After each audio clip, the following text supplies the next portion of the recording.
नमस्कार प्रिय दर्शकों, आज हम आपका गतिमान एस्ट्रो टॉक चैनल में आपका स्वागत करते हैं। मेरे प्रिय दोस्तों और मेरे प्रिय दर्शकों, सबसे पहले आप सभी को मेरी तरफ से जय श्री राम।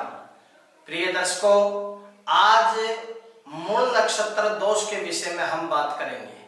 मूल नक्षत्र दोष के विषय में हम आज आपसे बात करना चाहेंगे कि कुंडली के अंदर जातक कि कुंडलियों के अंदर किस प्रकार मूल दोष पाए जाते हैं, ऐसे कौन से वो नक्षत्र हैं जो गंड मूल नक्षत्र कहलाते हैं। प्रिय दर्शकों, मैं बताना चाहूंगा सबसे पहले कि मूल नक्षत्र के अंदर जिसका जन्म होता है, जिस बच्चे का जन्म होता है, वो जातक, वो बच्चा बड़ा भाग्यशाली होता है।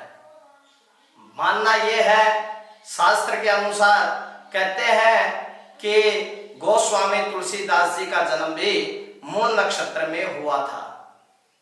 प्रिय दर्शकों, बताया जाता है मूल नक्षत्र के अंदर तुलसीदास जी का जन्म हुआ। उत्तर प्रदेश में राजापुर गांव के अंदर उनका जन्म हुआ था। राजापुर गांव के अंदर उनका जन्म हुआ।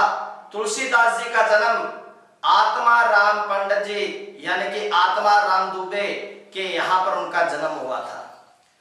कहते हैं 1532 ईस्वी के अंदर तुलसीदास जी का जन्म हो चुका था। आत्माराम दुबे पंडित जी के यहाँ पर तुलसीदास जी का जन्म हुआ। कहते हैं आत्माराम पंडित जी ज्योतिष के बड़े ही विशेषज्ञ थे, ज्योतिष के बड़े ही जानकार थे। कहते हैं जब दाई उनका जन्म करवा रही थी, तब उस समय बताया जाता है कि आत्माराम पंडित जी ने उनकी कुंडली का विश्लेषण कर चुके थे और विश्लेषण के अंदर बताया जाता है कि तुलसीदास मूल नक्षत्र के अंदर पैदा हुए थे। मूल नक्षत्र के अंदर तुलसीदास जी का जन्म हुआ और तुलसीदास जी की मां का नाम हुलसी था और उसी समय कहते हैं कि उनकी मां का देहांत हो गया था, बताया जाता है। प्रिय दर्शकों, उसके बाद आत्माराम पंडित जी ने उस बच्चे को दाई को पालने के लिए दे दिया कि दाई आप इसके बच्चे का पालन पोषण करें। और जब तुलसीदास जी 2 वर्ष के लगभग पहुंचे थे, 2 वर्ष की आयु उनकी हुई थी, कहते हैं आत्माराम पंडित जी का भी निधन हो गया था। उसके बाद तुलसीदास जी जैसे जैसे बड़े हुए, 5 वर्ष की आयु उनकी हुई, तो कहते हैं जो उनका पालन पोषण करने वाली दाई थी, उनकी भी देहांत हो गया था।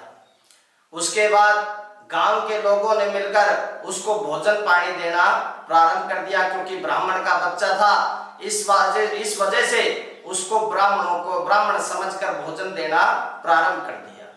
धीरे धीरे भोजन देते रहे और तुलसीदास जी का गुजारा चलता रहा। कहते एक दिन नरहरिदास जी उस गांव के अंदर आ जाते हैं, राजापुर गांव के अंदर आ जाते हैं। नरहरिदास जी अपने शिष्यों के साथ घूमते फिरते राजापुर गांव के अंदर आ गए।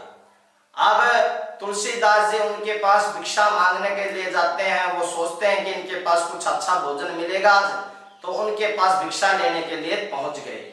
और जैसे ही तुलसीदास जी ने अपने दोनों हाथ आगे किए और कहा भिक्षाम देहि गुरुवर, तब कहते हैं नरहरिदास जी ज्योतिष एवं शास्त्र एवं हस्तरेखा विशेषज्ञ थे और तुलसीदास जी ने उसकी हस्तरेखा का विश्लेषण करके जान लिया कि ये तुलसीदास बड़ा ही विद्वान निपुण शास्त्रज्ञ बनेगा। अब गांव वालों को बुलाकर तुलसीदास जी के बारे में पूछा, तो गांव वालों ने कहा कि इसकी माता पिता का देहांत ये जब शिशु था, छोटा था, तभी हो गया था और पिता का देहांत 2 वर्ष की आयु में हो गया था। फिर इसे दाई पालती थी, उसका भी निधन हो गया। अब तुलसीदास जी को नरहरिदास जी अपने आश्रम में ले जाते हैं और सबसे पहले उस तुलसीदास जी के मूल नक्षत्र की शांति करवा दी जाती है। मूल नक्षत्र की शांति होते ही तुलसीदास जी अपने वेद अध्ययन में लग जाते हैं। वेद नरहरिदास जी उनको वेद पढ़ाने लग जाते हैं।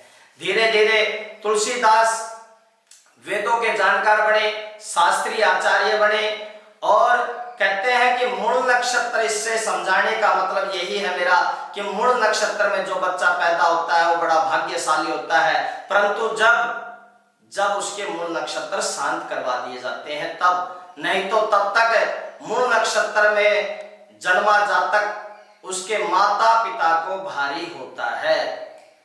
नक्षत्र, ये 6 नक्षत्र बताए गए हैं, गंडमूल के 6 नक्षत्र बताए गए हैं। पहला नक्षत्र बताया गया है अश्वनी, दूसरा आश्लेषा, तीसरा मघा, चौथा ज्येष्ठा और पांचवा मूढ़ और छठा रेवती बताया गया है। इन 6 नक्षत्रों में जिस बच्चे का जन्म होता है वो मूढ़ दोष में पैदा होता है।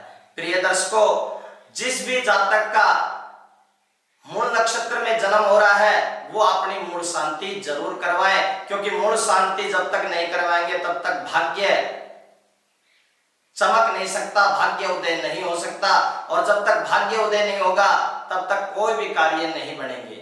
इसलिए मैं सभी माता पिताओं को सूचित करना चाहता हूं कि जिस भी बच्चे का मूल नक्षत्र में, जो मैंने 6 नक्षत्र बताए हैं, इन नक्षत्रों में अगर जिसका भी जन्म हो रहा है वो अपने मूल नक्षत्र की शांति अवश्य करवाए। सभी प्रिय दर्शकों को मैं इतना ही बताना चाहूंगा।